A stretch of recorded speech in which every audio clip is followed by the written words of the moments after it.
అంటే ఇంటెలిజెన్స్ ఉంటారు కదా, ఆ పాలన ప్రభుత్వ పథకాలను ప్రజలు ఏ విధంగా రిసీవ్ చేసుకుంటున్నారు, ఎంతవరకు అందుతున్నాయి, దాని మీద వాళ్ళ అభిప్రాయం ఏంటి, ప్రభుత్వం పట్ల ఎటువంటి వైఖరి ప్రజల్లో ఉంది, ఏ ఏ వయసుల వాళ్ళు, ఏ ఏ ప్రాంతాల వాళ్ళు, ఏ ఏ స్థాయి చదువుకున్న వాళ్ళు, నిరసరాశులు ఎవరెవరి దగ్గర మన ప్రభుత్వం పట్ల దీని పాలన పట్ల ఎటువంటిది ఉంది అనేది కూడా ఒక ఇంటెలిజెన్స్, మీరు ఒక స్పృహతో ఉండాలి కదా మీరు.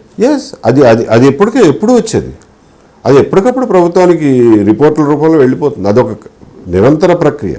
అది పాజిటివ్గా వచ్చిందా 2000 ఎన్నికల ముందు చేయవండి ఇవన్నీ. మొదటి రెగ్యులర్ ప్రాసెస్లో మొదటి 4.5 ఏళ్ళు చేస్తాం. ఎన్నికలు దగ్గర పడే కొద్దీ ఇదేమి పెద్ద లెక్కలోకి ఉండవు, వాళ్ళ బిజీలో వాళ్ళు ఉంటారు. ఓవరాల్గా ఇంటెలిజెన్స్ ఎలా పనిచేస్తుంది అంటారు భారతదేశం? అది ఒక కాన్ఫిడెన్షియల్ ఆర్గనైజేషన్, మరి టాప్ సీక్రెట్ అన్న కానీ కాన్ఫిడెన్షియల్ ఆర్గనైజేషన్ కాబట్టి అందులో జరిగేటటువంటి పనులు కానివ్వండి, వాళ్ళ ప్రొసీజర్స్ కానివ్వండి, వాళ్ళు ఫాలో అయ్యే రూల్స్ కానివ్వండి, అవన్నీ బయట చెప్పటం వృత్తిధర్మం కాదు కాబట్టి నేను మీతో పంచుకోలేను. కాకపోతే రాష్ట్రంలో శాంతి భద్రతలు పరిరక్షించే విషయంలో కానివ్వండి, స్టేట్ సెక్యూరిటీ, నేషనల్ సెక్యూరిటీ ఇష్యూస్లో ఎటువంటి కాంప్రమైజ్ ఉండదు. దానికి అసలు ప్రభుత్వంతో సంబంధం లేదు, దానికి పూర్తిగా బాధ్యత తీసుకుంటారు. పొలిటికల్ డెవలప్మెంట్స్ అంటారా, జరిగే దాన్ని బట్టి, అవసరాన్ని బట్టి, మేము అనుకునే అవసరాన్ని బట్టి, ఇప్పుడు ఎక్కడైనా ఒక యాజిటేషన్ హింసాత్మకంగా మారుతుంది అని అనిపించినప్పుడు దాని లోతుల్లోకి వెళ్తాం. ఎవరు ఇది చేస్తుంది, ఎందుకు చేస్తున్నారు, ఎవరు వెనుకున్నారు, ఇవన్నీ. అదర్వైజ్ ఎక్కువ నేషనల్ సెక్యూరిటీ ఇష్యూస్ మీద, పొలిటికల్ స్టెబిలిటీ మీద, law and order, public order issues మీద ఎక్కువ కాన్సన్ట్రేట్ చేస్తాం. ఒకప్పుడు బ్రిటిష్ టైంలో సిఐడిలో ఒక వింగ్గానే ఇంటెలిజెన్స్ విభాగం ఉండేది కదా, తర్వాత అది దాని డిస్టింక్షన్ వచ్చేసినాయి సిఐడి అంటే. ఇప్పుడు దాన్ని ఎలా చూడాలి సార్? అదే ఇప్పుడు ప్రతిదానికి స్పెషలైజేషన్ అయిపోయిందండి. ఇప్పుడు మీరు చేతి వేళ్లకు ఒక స్పెషలిస్టు, గోళ్ళకు ఒక స్పెషలిస్టు ఉన్నట్టు పరిపాలనలో కూడా అన్ని స్పెషలైజ్డ్ వింగ్స్ వచ్చేసినాయి. So intelligence is completely different from CID. CID అనేది కేవలం ఇన్వెస్టిగేషన్ వరకే చేస్తుంది. అంటే సీఎంని రోజు మీట్ అయ్యే వ్యక్తులు, ఆఫీసర్స్లో ప్రధానంగా ఎవరెవరు ఉంటారు సార్? పబ్లిక్ కోసం అడుగుతారు, జనరల్ నాలెడ్జ్ కోసం. Chief secretary, DGP, city commissioner, Hyderabad లాంటి చోట అయితే హైదరాబాదు, విజయవాడ అయితే Vijayawada, city commissioner, intelligence chief, వీళ్ళు ప్లస్ సిఎంఓలో ఆఫీసర్స్. వాళ్ళు రెగ్యులర్గా ఎప్పుడు కావాలంటే అప్పుడు చీఫ్ మినిస్టర్ కలిసే అవకాశం ఉంటుంది. అంత మాత్రం చేసి ప్రతిరోజు కలవాలనేవి లేదు. ఏం పని లేకపోతే వచ్చి అక్కడ టైం వేస్ట్ చేసుకోరు.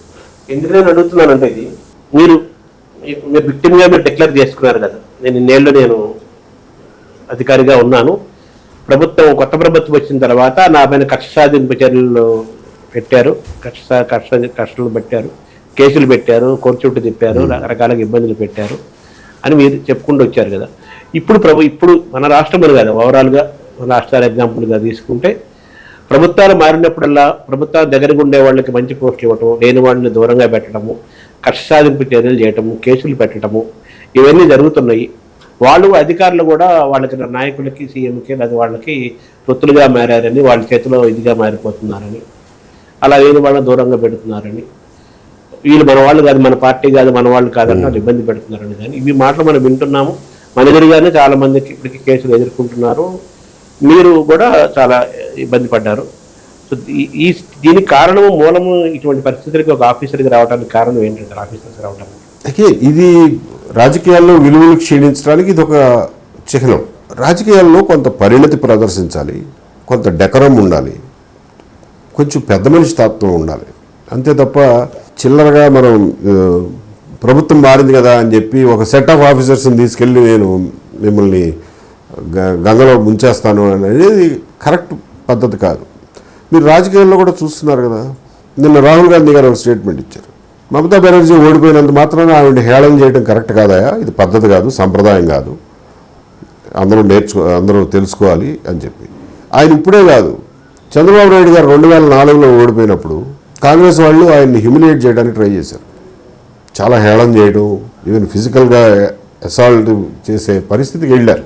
అప్పుడు కూడా మీకు గుర్తుండే ఉంటుంది, రాహుల్ గాంధీ స్టేట్మెంట్ ఇచ్చాడు, ఆయన రాజకీయాల్లో సీనియరు, పెద్ద మనిషి, ఆయన్ని మీరు అలా తక్కువ చేసి మాట్లాడొద్దు, ఎవరో నోరు పారేసుకోవద్దు అని చెప్పి. అప్పుడు అతను చాలా చిన్నాడు కదా, అవును. 20 ఏళ్ల కిందటి సంగతి. అవును. అయినా కానీ అతనికి ఆ పరిణతి ఉంది.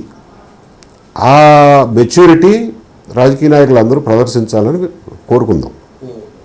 ఆ మాత్రం డీసెన్సీ డెకరం ఉండాలి రాజకీయాల్లో. ఆఫీసర్స్ వైపు నుంచి ఫాల్ట్ లేదంటారా ఈ పరిస్థితి? మీరు ఎలా తయారు చేస్తే అలా తయారవుతారండి ఆఫీసర్లు. వాళ్ళు ఆఫ్టర్ ఆల్ సర్వెంట్స్. మీరు కదా వాళ్ళు నడిపించేది. మీరు ఎలా ఉండమంటే అలా ఉంటారు. మీరు ఒక తుచ్చుడిని తీసుకొచ్చి ఒక సింహాసనం మీద కూర్చోబెడితే వాడు తుచ్చుడిలాగానే బిహేవ్ చేస్తాడు. సరే, మా ఆఫీసర్ ఒక ఇండివిజువాలిటీ, ఒక ఆల్ ఇండియా సర్వీస్ కదా ఐఏఎస్ ఐపీఎస్ అంటే, ఇవన్నీ ఉంటాయి కదా. మరి దీన్ని అందరూ ఒకలాగా ఉండరు కదా శర్మ గారు. ఇప్పుడు జర్నలిజంలో మీ మాదిరి మీ స్థాయి ఎథిక్స్ ఉండేవాళ్ళు అందరూ ఉంటారా? అంత మాత్రం చేత జర్నలిస్ట్ కాకుండా పోరుగా అన్ని రకాల మనుషులు ఉంటారు. క్యారెక్టర్ అంటారు. క్యారెక్టర్, ఇండివిజువల్ క్యారెక్టర్ అది. మీరు ఒక పనికి ఒక మనిషికి పోస్టింగ్ ఇచ్చేటప్పుడు వీడు దీనికి పనికి వస్తాడా లేదా, దీనికి సరిపడిన క్యారెక్టర్ వీడికి ఉందా లేదా అని చూసుకోవాలి.